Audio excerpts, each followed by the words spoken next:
chapitre 5, sur l'histoire de Mr Entreprise, démêler le vrai du faux, comment il a fait en partant de je sais pas où. Il y a 3 ans, personne ne le connaissait. Aujourd'hui, c'est l'un des conférenciers les plus renommés au sein de sa communauté. Et en gros, on voulait savoir un peu ce qu'il y avait derrière l'histoire.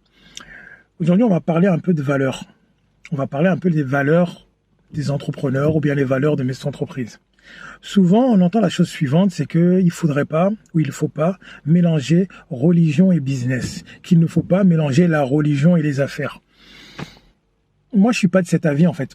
Je suis de l'avis que chacun a le droit de faire ce qu'il veut. On n'est pas obligé de faire comme tout le monde fait. On n'est pas obligé d'être une pâle copie de ce que sont les autres. Pourquoi il ne faudrait pas mélanger la religion et le business? Si pour toi, je dis bien, si pour toi la religion est un état d'esprit, est un mode de vie, sont des valeurs qui font partie intégrante de ce qui fait que tu es toi, pourquoi tu devrais oublier ta religion? Pourquoi tu devrais la mettre de côté? Pourquoi tu devrais, le temps de faire tes affaires, ne plus penser à Dieu, si tu crois en Dieu? Si tu ne crois pas en Dieu, tu as largement le droit de faire ce que tu veux. Et si tu crois en Dieu, tu as tout autant le droit de faire ce que tu veux. Pour moi, la religion, c'est pas quelque chose que... c'est pas quelque chose que je vais penser à mi-temps. C'est pas quelque chose qui intervient de temps en temps dans ma vie. Pour moi, la religion, c'est un état d'esprit, c'est un mode de vie, c'est un comportement, c'est une philosophie.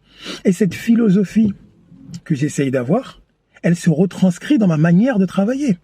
La religion, pour moi, n'est pas une partie de moi, mais la religion, c'est un socle. C'est une base qui fait que je suis ce que je suis. Et cette base-là, ce socle-là, doit se retranscrire dans tout ce que je fais, y compris le business. Chez Mr Entreprise, par exemple, on fait des crédits.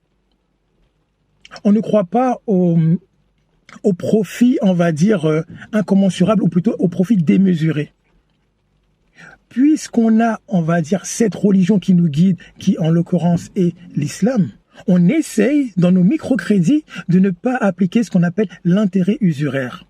C'est-à-dire de profiter du fait de pouvoir, parce que c'est un pouvoir qui t'a été octroyé par Dieu, si tu crois en Dieu, de pouvoir prêter à d'autres personnes de l'argent, donc de pouvoir les aider, et de profiter de ce fait-là pour les ingamisa et les mettre des taux d'intérêt exorbitants. Non, on ne juge pas ceux qui le font. On explique juste, parce que vous savez bien que pendant 43 épisodes, 43 chapitres, jusqu'au 17 juin, on va vous raconter en fait ce qui fait ce que nous sommes, qui est derrière Mr Entreprise. Donc c'est cette religion en fait qui me dit non, tu prêtes de l'argent aux gens, tu as les moyens aujourd'hui. Mais n'abuse pas de ces petits moyens que moi, Dieu, je t'ai donné, parce que moi, je crois en Dieu. C'est cette même religion qui fait que lorsque le premier emprunteur qui est venu nous emprunter de l'argent, et les microcrédits chez nous marchent de la manière la plus simple, pour ceux qui se demandent, ouais, mais comment tu gagnes ton argent? Tu donnes quelque chose, est-ce que j'ai un truc là? Genre, tu ramènes cette bouteille, tu nous la donnes. Cette bouteille, je dis n'importe quoi, elle vaut 10 €, on te prête 10 €. Tu mets quelque chose en gage.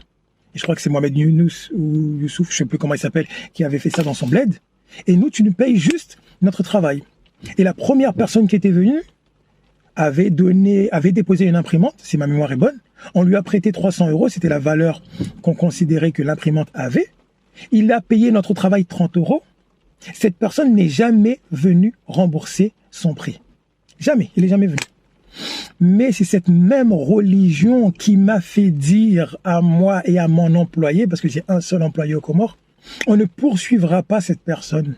On ne courra pas après cette personne. On dira juste, toi, tu ne reviendras plus chez nous. Ça ne veut pas dire qu'à chaque fois qu'il va nous arriver malheur, on va se laisser faire, parce que le mot se laisser faire peut avoir plusieurs significations, selon ta propre croyance. Nous, on s'est dit, on va faire preuve de miséricorde. On va faire preuve de gentillesse. Pourquoi? Parce que c'est cette religion-là qui nous dit de faire ça. Et en ayant fait ça, c'est mon explication à moi. Il n'y a personne d'autre qui est jamais revenu, entre guillemets, ne pas rembourser un prêt. Tout le monde a remboursé. Non, il y a une autre personne, on va raconter. On va dire, sur 3 ans où on fait ça, il n'y a que 2 personnes qui n'ont pas remboursé. Moi, ma croyance me pousse à me dire, c'est parce que,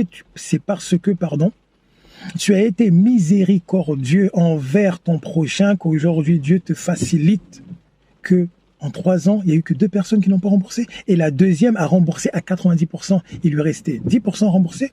Il n'a pas remboursé.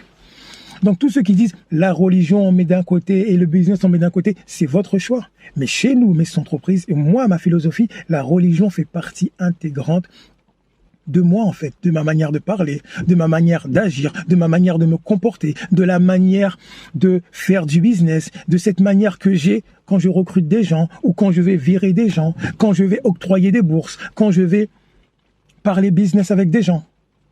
Donc, c'était juste un petit passage pour vous expliquer comment nous on fonctionne. Et si toi, tu as le malheur d'avoir une religion, je dis bien le malheur parce qu'aujourd'hui, ceux qui prétendent avoir une religion, oui, mais t'es pas libre et tout, fais ce que tu as envie de faire. Respecte les autres. Ceux qui croient, tant mieux pour eux. Ceux qui ne croient pas, tant mieux pour eux. Mais toi, ne te force pas à mettre de côté ce qui fait que tu es toi, juste pour faire plaisir aux autres. Chez nous, la religion fait partie. On va pas faire du prosélytisme, dans le sens que si tu viens prendre une formation chez nous, on va pas te parler d'islam si tu n'es pas musulman. Et d'ailleurs, lors de nos formations, à chaque fois, je dis, parce que moi je coach la communauté comorienne, je sais qu'on est à 99% musulmans, mais à chaque fois je préviens, si certains d'entre vous ne veulent pas qu'on parle de religion, il n'y a aucun souci. On va faire un coaching neutre. Mais si ça ne vous dérange pas, moi je vais vous donner des exemples religieux parce que c'est aussi ma valeur ajoutée, c'est aussi la valeur ajoutée que je ramène dans ma communauté. À bientôt pour le 6e chapitre.